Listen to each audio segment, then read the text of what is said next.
Hello everyone, welcome to our channel ECF study centre. আজকের এই ভিডিওতে আমি ফিউচার টেন্স নিয়ে ডিসকাশন করব। ফিউচার টেন্স কয় প্রকার এবং তাদের প্রত্যেকটা ভাগের যে স্ট্রাকচার হয় সেটা এবং কি করে বাংলাতে চিনতে হয় সেগুলো নিয়ে আলোচনা করব। এবং কোনো সেন্টেন্স যদি ফিউচার টেন্সে থাকে তাকে ইংলিশ ট্রান্সলেশন কী করে করতে হয় সেগুলো আমি দেখাবো এখানে। তো তোমরা হেডিং করো না ফিউচার টেন্স।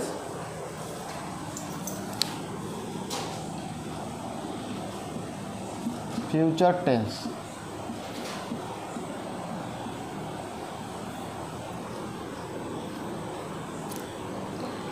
দেখো, প্রত্যেকটা টেন্সের মতো ফিউচার টেন্সেরও চারটে ভাগ হয়। যেমন প্রেজেন্টের চারটে ভাগ, পাস্টের চারটে ভাগ করালাম, এগুলো তোমরা দেখেছো আশা করছি। তো অ্যাট দ্য সেম ফিউচার টেন্সেরও চারটে ভাগ হয়। এক হচ্ছে ফিউচার ইনডেফিনিট, ফিউচার ইনডেফিনিট। দুই হচ্ছে ফিউচার কন্টিনিউয়াস,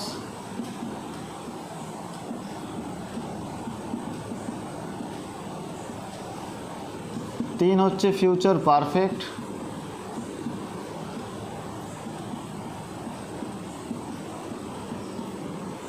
চার হচ্ছে ফিউচার পারফেক্ট কন্টিনিউয়াস।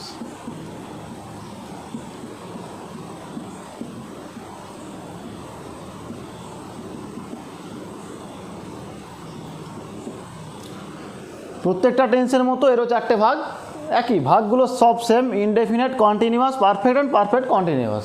যেমন প্রেজেন্টে চারটে ছিল, পাস্টে চারটে ছিল, একই হবে ফিউচারে চারটে ভাগ। এবার এই প্রত্যেকটা ভাগ চিনতে জানতে হবে এবং তাদের ইংলিশ স্ট্রাকচার জানতে হবে, তবেই কিন্তু ইংলিশে ট্রান্সলেশনটা হবে। তো প্রথমে ফিউচার ইনডেফিনিটটা করাচ্ছি। দেখো ফিউচার ইনডেফিনিট কোনগুলো হয় এবং তার স্ট্রাকচার কী হয়। তো ফিউচার টেন্স চেনার উপায় আমি বলেছিলাম যে যদি ক্রিয়াপদের শেষে ব যুক্ত থাকে সেসব টেন্সগুলো হচ্ছে ফিউচার টেন্স। যেমন আমি স্কুল যাব, সে আসবে, ছেলেগুলি খেলতে থাকবে, সে এতক্ষণে পৌঁছে গিয়ে থাকবে, এই যে ক্রিয়াপদের শেষে ব থাকছে সেগুলো হচ্ছে ফিউচার টেন্স। এবার ফিউচারের চারটে ভাগগুলো বুঝতে হবে, শুধু ফিউচার জানলে হবে না। আমি স্কুল যাব, এটা যে ফিউচার ইনডেফিনিট না ফিউচার কন্টিনিউয়াস না ফিউচার পারফেক্ট, এগুলো জানতে হবে। তো দেখো ফিউচার ইনডেফিনিট কোনগুলো হয় প্রথমে বলছি। যখন নর্মাল সিম্পল কোনো কিছু বোঝাবে, যে আমি স্কুল যাব, সে আসবে, আমি ভাত খাবো, এই যে নর্মাল যেগুলো বোঝাবে সেগুলো সমস্ত হচ্ছে ফিউচার ইনডেফিনিট। আর যখন কোনো কাজ চলতে থাকবে বোঝাবে, যেমন আমি খেলতে থাকবো, আমি গান করতে থাকবো, ছেলেগুলি গোলমাল করতে থাকবে, এই যে চলতে থাকবে কাজগুলো, তখন হচ্ছে ফিউচার কন্টিনিউয়াস। আর পারফেক্ট কোনগুলো হচ্ছে যখন কোনো কাজ ফিউচার টেন্সে কমপ্লিট হয়ে গিয়ে থাকবে সেগুলো বোঝাবে। যেমন সে এতক্ষণে পৌঁছে গিয়ে থাকবে, আমি এতক্ষণে কাজটি করে গিয়ে থাকবো। বা দুটি ঘটনা ফিউচার টেন্সে একসাথে যখন বোঝাই, যেমন সে আসার আগে আমি চলে যাব, যেটা আগে ঘটবে সেটা হচ্ছে ফিউচার পারফেক্ট টেন্স, যেটা পরে ঘটবে সেটা হচ্ছে ফিউচার সেটা যে প্রেজেন্ট ইনডেফিনিট টেন্স। মানে পাস্ট পারফেক্টে যেমন হচ্ছিল, দুটো ঘটনা অতীতে হচ্ছিল, সে আসার আগে আমি গিয়েছিলাম, দুটোই যখন অতীতে হচ্ছিল, যেটা আগে ঘটছিল সেটা হচ্ছে পাস্ট পারফেক্ট, আর যেটা পরে ঘটছিল সেটা হচ্ছে পাস্ট ইনডেফিনিট। ফিউচারে এরকম দুটো ঘটনা থাকতে পারে, যেমন সে আসার আগে আমি চলে যাব, দুটোই কিন্তু এখানে ফিউচার টেন্সে ঘটনা, দুটোই ভবিষ্যতে ঘটবে। কিন্তু সে আসার আগে আমি চলে যাব, শেষে ব আছে মানে ফিউচার টেন্সে ঘটনা। তো এখানে যেটা আগে ঘটছে, যে কাজটা আগে ঘটবে সেটা হচ্ছে ফিউচার পারফেক্ট টেন্স, আর যেটা পরে ঘটবে সেটা হচ্ছে প্রেজেন্ট ইনডেফিনিট টেন্স। তো বেশ, আমি যখন পারফেক্ট করাবো আর একবার ভালো করে বুঝিয়ে দেবো এবং লিখিয়ে দেবো। এখন প্রেজেন্ট ইনডেফিনিট তোমরা একটা পয়েন্ট করে নাও, এবং যে চেনার উপায়টা বললাম সেটা তোমরা নোট ডাউন করে নিতে পারো, বা একটু বুঝে গেলে নোট ডাউন করার প্রয়োজন নেই। এবার আমি স্ট্রাকচারটা লেখাচ্ছি, তো তোমরা স্ট্রাকচারটা লেখো। ফিউচার ইনডেফিনিট পয়েন্ট করে নাও। দেখো ফিউচার ইনডেফিনিট ভার্ব স্ট্রাকচারটা প্রথমে লিখে নাও। সাবজেক্ট প্লাস শ্যাল অথবা উইল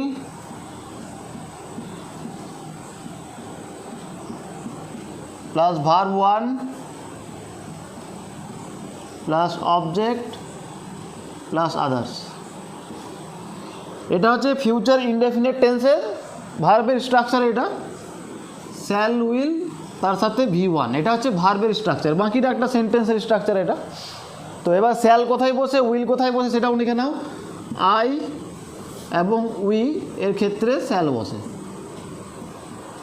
বাকি সব ক্ষেত্রে উইল, বাকি সব ক্ষেত্রে উইল, এটা লিখে দিও কিন্তু। আই এবং উইয়ের ক্ষেত্রে শ্যাল, বাকি সব ক্ষেত্রে উইল। এবার আমি কিছু বাক্য নিয়ে তোমাদেরকে ট্রান্সলেট করে দেখাই কী করে ইংলিশে ট্রান্সলেশন করবো এগুলোকে। যেমন আমি স্কুল যাব, এই বাক্যটাই প্রথমে আমি লিখছি, আমি স্কুল যাব। তো এখানে সাবজেক্ট হচ্ছে আমি, মানে আই। এবার আয়ের ক্ষেত্রে বললাম শ্যাল অথবা উইলের মধ্যে শ্যাল বসবে, আই শ্যাল। V1 এবার যাওয়া ইংরেজি গো, গো ওয়েন্ট গন হয়, V1 go. I shall go to school, I shall go to school, এটাই হচ্ছে এটার ইংরেজি ট্রান্সলেশন। এবার আমি একটা কথা বলে দিই, আয়ের ক্ষেত্রে কিন্তু উইলটাও বসানো যায়, মানে উইল যে কোনো ক্ষেত্রে বসতে পারে। উইল তোমার আই উই যে কোনো ক্ষেত্রে উইল বসতে পারে, কিন্তু শ্যাল শুধুমাত্র আই এবং উইয়ের ক্ষেত্রেই বসবে। মানে উইল যে কোনো ক্ষেত্রেই বসতে পারে, যে কোনো ক্ষেত্রে বসালে উইল ভুল হবে না, কিন্তু শ্যাল এটা শুধু আই এবং উইয়ের ক্ষেত্রে স্পেশালি বসবে, অন্য কোথাও বসে না। তো এখানে যদি উইল লিখতাম তাও ভুল হবে না, I will go to school লিখলেও কিন্তু কারেক্ট। এবার নেক্সট আর একটা এক্সাম্পল করাচ্ছি, দেখো।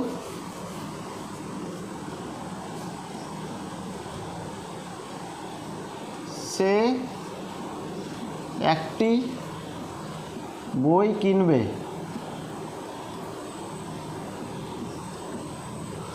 তাহলে এখানে সাবজেক্ট হি অথবা সি, শ্যাল অথবা উইলের মধ্যে উইল বসবে, কারণ শ্যাল শুধু আই এবং উইয়ের ক্ষেত্রে বসে। কেনা ইংলিশ কি বাই, BUY, এটাই V1। হি উইল বাই এ বুক, ব্যাস এটাই হচ্ছে ট্রান্সলেশন। তো স্ট্রাকচারটা যদি জানা থাকে আর চেনার উপায় যদি জানা থাকে, তো ট্রান্সলেশন করতে কোনো কঠিন লাগবে না। এটা যদি নেগেটিভ করতে দেওয়া হয় তখন কী হবে, এখানে হেল্পিং ভার্ব হচ্ছে এইগুলো, এই শ্যাল এবং উইল এগুলো হচ্ছে হেল্পিং ভার্ব, এটা লিখে নিও কিন্তু। এখানে হেল্পিং ভার্ব হচ্ছে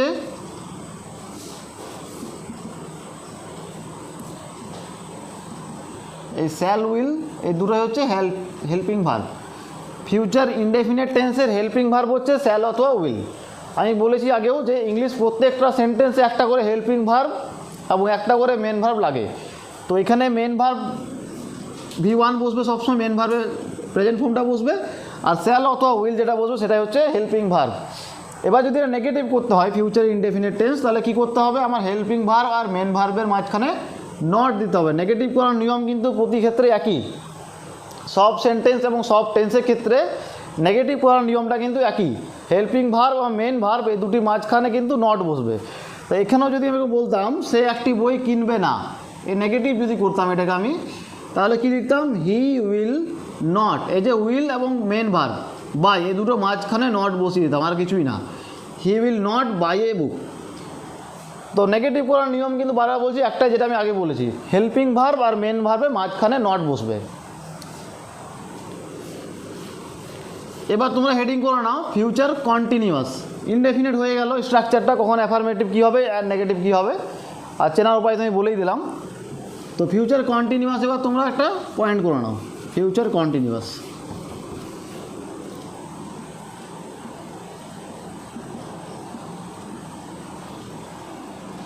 ফিউচার কন্টিনিউয়াস কোনগুলো হবে বললাম, যদি কোনো কাজ চলতে থাকবে বোঝাবে, যেমন ছেলেগুলি খেলতে থাকবে, আমি স্কুল যেতে থাকবো, আমি বইটি পড়তে থাকবো, এই থাকবো ওয়ার্ডটাও থাকবে সঙ্গে, এবং কাজটা চলতে থাকবে এরকম বোঝাবে। তো এটা স্ট্রাকচার লিখে নাও, প্রথমে সাবজেক্ট, এখানে শ্যাল অথবা উইল বসবে, আবার প্লাস বি বসবে, BEB, প্লাস ভার্ব ওয়ানের সাথে ING বসবে, প্লাস অবজেক্ট প্লাস আদার্স।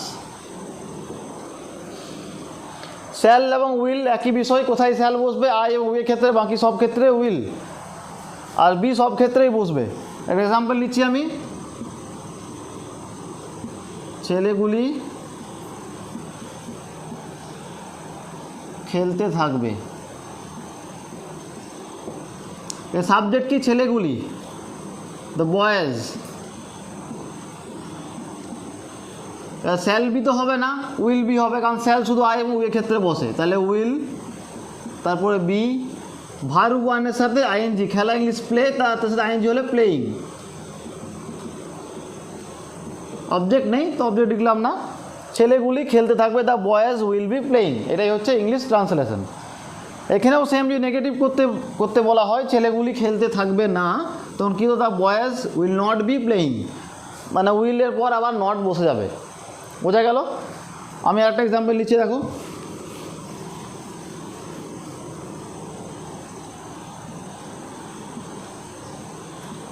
আমি গান করতে থাকবো। সাবজেক্ট হচ্ছে আই, এখানে শ্যাল এবং উইল দুটোই বসতে পারে, কারণ উইল সব ক্ষেত্রেই বসে, বা শ্যাল বসাতেও পারো তোমরা। আই শ্যাল বি, ভার্ব ওয়ানের সাথে আইএনজি, সিং মানে গান করা, তার সাথে singing, I shall be singing, এটাই হচ্ছে ইংলিশ ট্রান্সলেশন। এবার নেগেটিভ যদি করতাম, আমি গান করতে থাকবো না, I shall not be singing. Negative করার নিয়মটা বারবার বলছি সেম। অ্যাফার্মেটিভ হলে নেগেটিভে কোনো প্রবলেম নেই, খালি অ্যাফার্মেটিভ আর নেগেটিভ আলাদা হয়, সেটা হচ্ছে প্রেজেন্ট ইনডেফিনিট আর পাস্ট ইনডেফিনিট, এই দুটো টেন্সের নেগেটিভ আর অ্যাফার্মেটিভটা আলাদা হয়। বাকি সব ক্ষেত্রে নেগেটিভ করতে গেলে হেল্পিং ভার্ব আর মেন ভার্বের মাঝখানে নট দিতে হয়, বাস এইটুকু। তো ফিউচার কন্টিনিউয়াস হয়ে গেল। ফিউচার পারফেক্ট তোমরা পয়েন্ট করো না, ফিউচার পারফেক্ট।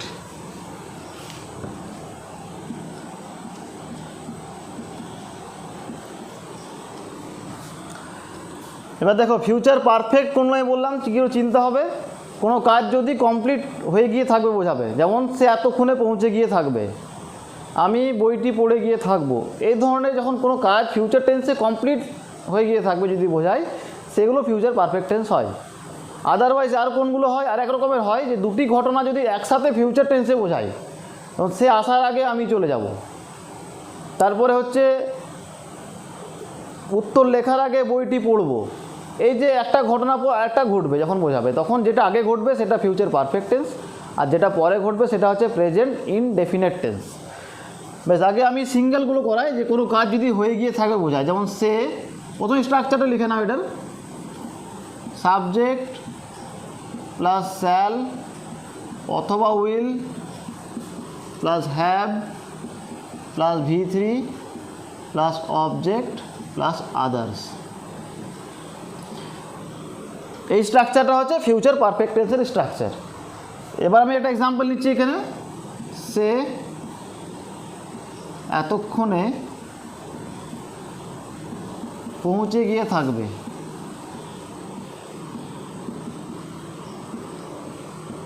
এখানেও কিন্তু থাকবে এই ওয়ার্ডগুলো থাকবে, যেমন ফিউচার কন্টিনিউয়াস টেন্সে থাকছিল, এই থাকবে, এখানেও কিন্তু এই ওয়ার্ডগুলো থাকবে, কিন্তু এখানে কাজটা কেমন বোঝাবে, কমপ্লিট, আর কন্টিনিউয়াসে কী বোঝাবে, চলতে থাকবে।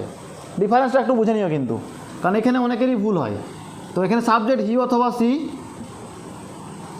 এর ক্ষেত্রে উইল হবে, হ্যাভ সব ক্ষেত্রেই বসবে এখানে, ভার্বে থার্ড ফর্ম, তাহলে পৌঁছানো ইংরেজি কি, রিচ, REACH, তার থার্ড ফর্ম হচ্ছে ইডি যুক্ত হয়, রিচড। তাহলে হি উইল হ্যাভ রিচড, এতক্ষণে ইংলিশ হচ্ছে বাই দিস টাইম, এটা হচ্ছে এতক্ষণে ইংলিশ, এটা একটু ভালো করে মনে রাখবে, এটা এতক্ষণে ইংলিশ হচ্ছে বাই দিস টাইম। তাহলে he will have reached by this time, যদি শুধু থাকতো এরকম সে পৌঁছে গিয়ে থাকবে, তাহলে হি উইল হ্যাভ রিচড। এটাও নেগেটিভ করতে গেলে উইলের পর নট বসিয়ে দেবে, আর কিছু না, he will not have reached. এবার ধরো যদি এরকম সেন্টেন্স থাকতো, দু রকমের, যেটা বললাম আমি, দুটোই ফিউচার টেন্সে ঘটনা বোঝাবে একসাথে, এটা তো একটা সেন্টেন্স হলো, কমপ্লিট হয়ে গিয়ে বোঝালে ফিউচার পারফেক্ট হয়। আর কোনগুলো হয় বললাম, দুটো যদি থাকে, সে আসার আগে আমি চলে যাব, সে আসার আগে আমি চলে যাব, এই যে দুটো ঘটনা একসাথে বোঝাবে, সে আসার আগে আমি চলে যাবো, এখানে দুটো ঘটনা বোঝাচ্ছে, তার আসাটা বোঝাচ্ছে, আমার যাওয়াটা বোঝাচ্ছে। তো এই যে দুটো ঘটনা একসাথে বোঝায়, এখানে যেটা আগে ঘটছে সেটা হচ্ছে ফিউচার পারফেক্ট টেন্স, আর যেটা পরে ঘটবে সেটা হচ্ছে প্রেজেন্ট ইনডেফিনিট টেন্স। খুব ভালো করে মনে রাখবে, যেটা আগে ঘটছে মানে এখানে আগে কোনটা ঘটবে, সে আসার আগে আমি চলে যাব, মানে এটা আগে ঘটবে, তাহলে এখানে এই টেন্সটা হবে ফিউচার পারফেক্ট টেন্স।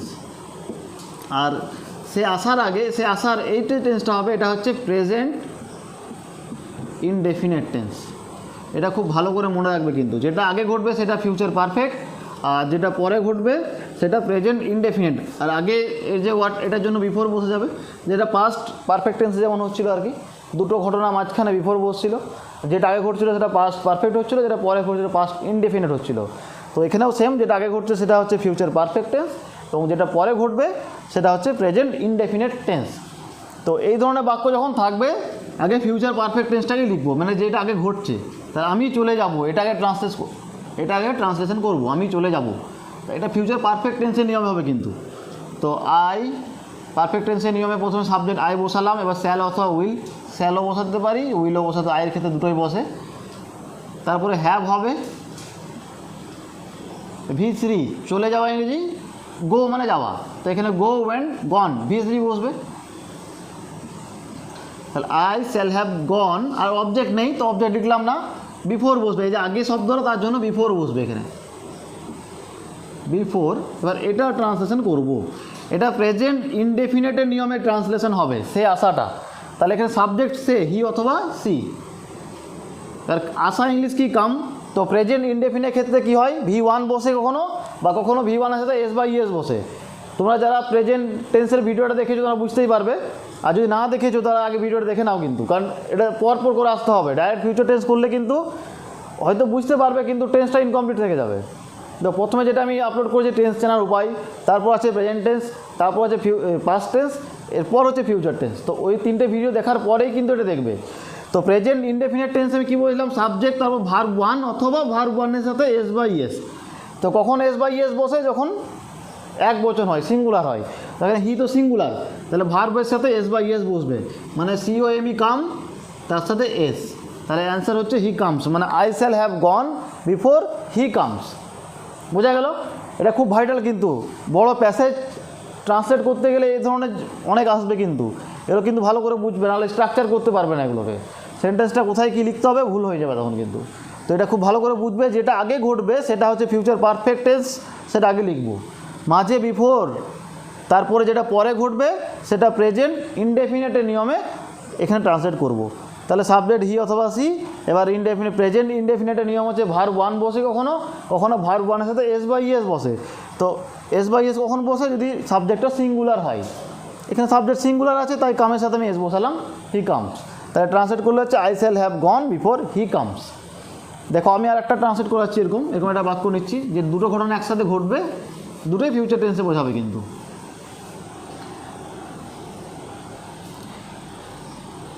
সে উত্তরটি লেখার আগে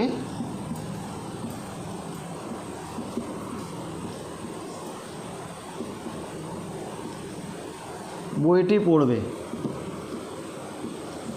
তা দুটো ঘটনা ঘটছে, সে উত্তরটি লিখবে একবার, তারপর বইটি পড়বে। তো এখানে যেটা আগে ঘটছে সেটা ফিউচার পারফেক্ট টেন্স, উত্তরটি লেখার আগে বইটি পড়বে, তাহলে এটা হচ্ছে ফিউচার টেন্স এটা। আর এটা হচ্ছে প্রেজেন্ট ইনডেফিনিট টেন্স, আর বইটি পড়বে ফিউচার পারফেক্ট টেন্স। তা প্রথমে লিখবো ফিউচার পারফেক্ট টেন্সটা, তাহলে সে বইটি পড়বে, এখানে দুটোতেই সাবজেক্ট কিন্তু সে বইটি পড়বে, তারপরে উত্তরটা লিখবে, দুটো ক্ষেত্রে সাবজেক্ট সে, হি অথবা সি।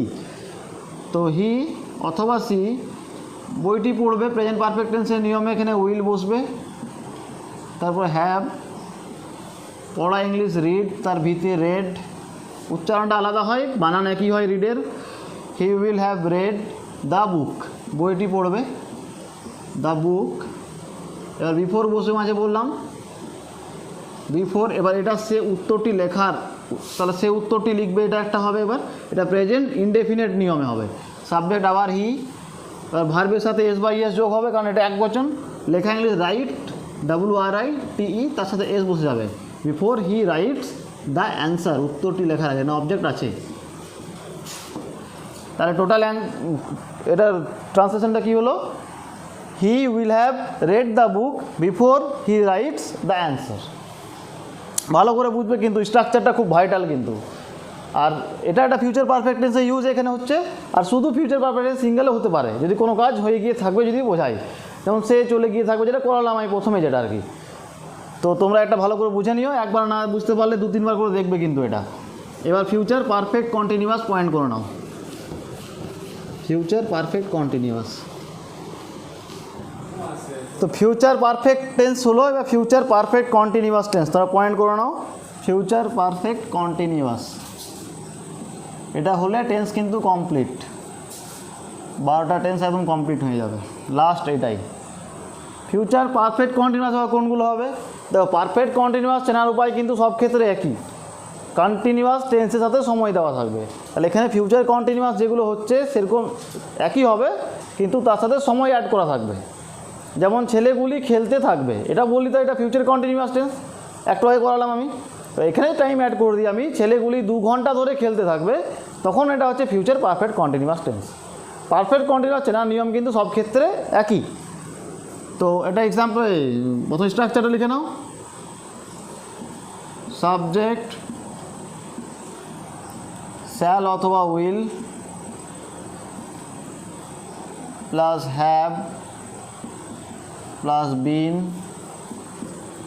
প্লাস ভার্ব ওয়ানের সাথে ING plus object plus since অথবা ফর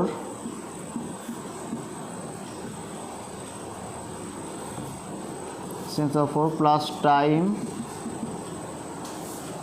এতটাই, কারণ টাইম থাকবে তার জন্য প্রিপোজিশনটা বসছে, আদারওয়াইজ অবজেক্টে গিয়ে শেষ হতো। এখানে সিন্স অথবা ফোর প্রিপোজিশনটা বসার কারণে টাইম যেহেতু থাকবে, কারণ পারফেক্ট কন্টিনিউয়াস টেন্স মানেই টাইম দেওয়া থাকবে।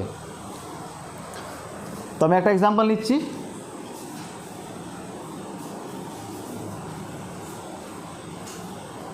ছেলেগুলি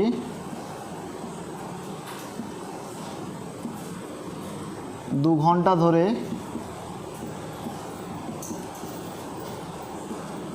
খেলতে থাকবে। তাহলে প্রথমে সাবজেক্ট দ্য বয়েজ,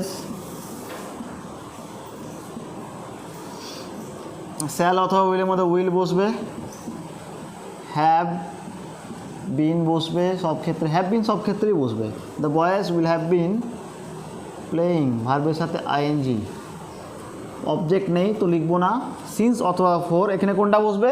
দেখো প্রেজেন্ট পারফেক্ট কন্টিনিউয়াস এবং পাস্ট পারফেক্ট কন্টিনিউয়াসে বুঝিয়েছিলাম, যদি এখানে বাংলাতে 2 ঘন্টা ধরেই থাকে তাহলে ফর বসে, আর থেকে বোঝালে সিন্স বসে।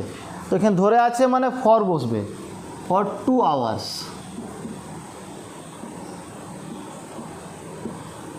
The boys will have been playing for 2 hours. এটাই যদি থাকতো ছেলেগুলি সকাল থেকে খেলতে থাকবে, the boys will have been playing since morning. থেকে বোঝালে সিন্স হয়, আর ধরে বোঝালে ফর হয়। তোমার প্রেজেন্ট টেন্স আর পাস্ট টেন্স যদি ভিডিওটা দেখেছো তোমরা এগুলো ভালো করেই বুঝতে পারবে, কারণ এই জায়গায় কোনো চেঞ্জ নাই, খালি চেঞ্জ হচ্ছে তোমার ভার্বের জায়গাটা। এই যে শ্যাল উইল বসে এইটুকুটা চেঞ্জ হচ্ছে, বাকি প্রেজেন্ট টেন্সের ক্ষেত্রে হ্যাভ বিন বসতোই, পাস্ট টেন্সে হ্যাড বিন হতো। তো এই যে নিয়মগুলো চেঞ্জ হয় না, প্রিপোজিশন আর টাইমের নিয়মগুলো কোনো চেঞ্জ হয় না। ওগুলো যা বলেছিলাম আমি দুটো ভিডিওতে সেম এখানেও তাই। কী বলছি, এটাই থাকতো ছেলেগুলি সকাল থেকে খেলতে থাকবে, তা কী হতো translation? The boys will have been playing since morning. বোঝা গেল? তো এই হচ্ছে টেন্স, আমাদের টেন্স 12টা টেন্স কি কিন্তু কমপ্লিট হয়ে গেল। টোটাল আমাদের টেন্সের 4টে পার্ট এটা নিয়ে। এর আগে আমি 3টে পার্ট অলরেডি আপলোড করেছি। প্রথম পার্টে আমি টেন্স কীও শিখতে হয় বাংলাতে, কীও চিনতে হয় টেন্স বাংলাতে, সেটা আমি দেখিয়েছি। তারপরের পার্টে প্রেজেন্ট টেন্স নিয়ে পুরো ডিসকাশন করেছি, কী করে চিনতে হয়, স্ট্রাকচার কী হয়, ইংলিশ ট্রান্সলেশন কী করে করতে হয়। এবং আরেকবার ভিডিও 3 নম্বর যেটা ছেড়েছিলাম সেটাতে পাস্ট টেন্সে নিয়ে আলোচনা করেছিলাম। সেখানে পাস্ট টেন্স 4টে ভাগের স্ট্রাকচার কী হয়, ইংলিশে ট্রান্সলেশন কী করে করতে হয়, বাংলায় চিনতে কী করে হয়, সেগুলো আলোচনা করেছিলাম। আর আজকের এই ভিডিওতে ফিউচারটা কমপ্লিট হলো, মানে টেন্স আমাদের মোটামুটিভাবে কমপ্লিট। 12টা টেন্স নিয়েই একদম পুরো আলোচনা হয়ে গেল। এবার তোমাদের কাজ হচ্ছে এগুলো রিভিশন করা। প্রত্যেকটা টেন্স প্রথমে চেনাটা, প্রথম কাজ হচ্ছে চেনাটা। তোমরা প্রথমে টেন্স ভালো করে চিনতে শিখবে। বাংলাতে এক্সাম্পল নিজেই ভাববে মাইন্ডে বা খাতায় লিখে নিতে পারো, সেটা তারপর ভাববে এটা কোন টেন্স হচ্ছে। আমি যে নিয়মগুলো বললাম সেই নিয়মগুলো দিয়ে চেনার চেষ্টা করবে যে টেন্সটা কোন টেন্স হচ্ছে। একবার টেন্স চিনতে শিখতে পারলে তারপর বাকিটা কঠিন নয়, কারণ স্ট্রাকচারগুলো তো মুখস্থ এমনিতেই হয়ে যাবে। এগুলো বোঝার কিছু নয়, এটা মুখস্থ করতে হয়। বুঝতে যেটা হবে সেটা টেন্স চেনাটা, মানে ওটা বোঝাটা পুরোটা, ওটা পুরো বুঝতে হবে যেটা কোন টেন্স হচ্ছে, ঘটনাটা কেমন বোঝাচ্ছে। তো ওইগুলো একটু ভালো করে তোমরা ভিডিওটা বারবার দেখবে। এই জন্য আমি তোমাদেরকে বলছি যে এটা নোট করে নিও। আমি যে লেখালাম টোটাল 4টে ভিডিও আপলোড করলাম টেন্সের, প্রত্যেকটা ভিডিওতে কিছুটা নোট হবে। প্রথম ভিডিওতে যেমন টেন্স কেউ চিনতে হয় যেগুলো বলেছি আমি, সেটা নোট করবে। তারপর প্রেজেন্ট টেন্সের 4টে ভাগ সেকেন্ড ভিডিওতে যেগুলো বলেছি নোট করে নেবে। কারণ রিভিশন করতে গেলে তখন নোটটা রিভিশন করতে গেলে 10 মিনিট 15 মিনিট লাগবে, আর 4টে ভিডিও দেখতে গেলে অনেক টাইম লেগে যাবে। তো রিভিশন তোমাদের বারবার করা সম্ভব হবে না, এই জন্য তোমরা নোট বানিয়ে নিও আগে। নোট বানালে কি হবে, তোমার ডেলি ওটা রিভিশন করতে পারবে, অ্যাটলিস্ট 10 মিনিট একবার দেখে নিলে রিভিশন হয়ে গেল।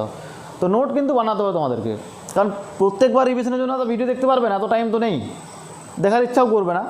তো এই জন্য নোট বানিয়ে নিও, প্রতিদিন একবার করে 10 মিনিট 15 মিনিট দেখে নেবে, তবেই কিন্তু এগুলো মনে থাকবে। আর এগুলো একবার ভালো করে মুখস্থ হয়ে গেলে তারপর ইংলিশ টেন্সে কোনো প্রবলেম হবে না তোমাদের। যে কোনো টেন্সের ইংলিশ তোমরা কিন্তু ট্রান্সলেট এবার করতে পারবে, মানে টেন্সে আর ভুল হবে না। এবার ওয়ার্ড না জানলে ওয়ার্ড এসে ভুল হবে, ওয়ার্ড পারবে না সেটা আলাদা কথা, তার জন্য ওয়ার্ড মুখস্থ করতে হয়, কিন্তু টেন্সে তোমাদের আর কোনো ভুল হবে না। আর টেন্স ভালো করে শিখে যাচ্ছ, এবার গ্রামার যখন করাবো অন্যান্য পার্টগুলো, এবার ভয়েস চেঞ্জ হোক, ন্যারেশন চেঞ্জ হোক, ডিগ্রি আছে, জয়েনিং আছে, দেখবে টেন্স তোমরা যারা বুঝতে পেরেছো ভালো করে তাদের ক্ষেত্রে কিন্তু গ্রামারটা কঠিন মোটেই লাগবে না। কিন্তু যারা টেন্স ভালো করে বুঝতে পারছো না এখনও অবধি এগুলো দেখার পরেও, তাদের কিন্তু গ্রামার একটু প্রবলেম হবে। তো তোমরা আগে টেন্সটাকে গুরুত্ব দাও বেশি করে, টেন্সটা সময় নিয়ে শেখো, কোনো মানে তাড়াহুড়ো করতে যাও না, সময় দাও টেন্সটাকে, 1 মাস সময় দাও তাও চলবে। যারা শিখতে পারছো না তাদের জন্য বলছি, তারা 1 মাস সময় দাও, মানে ভালো করে টেন্সটাকে শেখো। টেন্স শিখলে বাকি গ্রামার কিন্তু কঠিন লাগবে না। এই টেন্স করালাম, এরপরে এবার সেন্টেন্স করাবো, সেন্টেন্সটা খুব ভালো করে শিখতে হবে। এগুলো হচ্ছে ইংলিশের একদম বেসিক, মানে ইংলিশে যা কিছু শিখতে গেলে টেন্স এবং সেন্টেন্স এই দুটো কিন্তু লাগবে। আমি আগেও বলেছি, এখনও বলছি, তুমি ইংলিশ স্পিকিং করো, ইংলিশ রাইটিং করো, ইংলিশ গ্রামার করো, এই দুটো প্রথমেই চলে আসে। মানে যে টেন্স এবং সেন্টেন্স জানে না সে ইংলিশ কিছুই জানে না, আর সে গ্রামারও পারবে না, স্পিকিংও পারবে না এবং রাইটিংও পারবে না। এই মানে ইংলিশ কিছু করতে গেলে এই দুটো জিনিস জানতে হবে, টেন্স এবং সেন্টেন্স। তো একটা তো মেজর পার্ট টেন্স হয়েই গেল, তোমাদের কাজ হচ্ছে বারবার রিভিশন করে মনে রাখা এগুলোকে। আমি দুবার একটা ভিডিও আপলোড করবো যেখানে শুধু ট্রান্সলেশন করাবো, মানে টেন্সটা একটু প্র্যাকটিস করিয়ে দেবো। এরপর আমি 2-3টে ভিডিও আরও শুধু ট্রান্সলেশনের জন্য আপলোড করবো, মানে 12টা টেন্সকে নিয়ে ট্রান্সলেশন কী করে আরও করতে হয়, মানে রিভিশনের জন্য তোমাদের। আর তোমাদের খাতায় লিখে রিভিশনটা করতেই হবে। তাছাড়া আমি চেষ্টা করবো 2-3টে ভিডিও আরও আপলোড করবো, মানে শুধু ট্রান্সলেশন হবে, টেন্সের নিয়মগুলো হয়ে গেল। আমি প্রত্যেকটা টেন্সের কয়েকটা সেন্টেন্স দেবো, ট্রান্সলেশন করাবো তোমাদের, যাতে রিভিশনটা ভালো করে হয়। তো আজকের এতটাই থাক, টেন্স আমাদের কমপ্লিট হলো। তোমরা একটু ভালো করে বারবার টেন্সটা পড়ো, রিভিশন করো। আমি নেক্সট ভিডিও আবার আপলোড করবো, তো সেখানে আমি টেন্স আরও কিছু বললাম যেটা প্র্যাকটিস সেট দেখাবো আর কি, ট্রান্সলেশন কী করে করতে হয়, এবং তারপর সেন্টেন্স বা আরও সমস্ত গ্রামারগুলো হবে আস্তে আস্তে।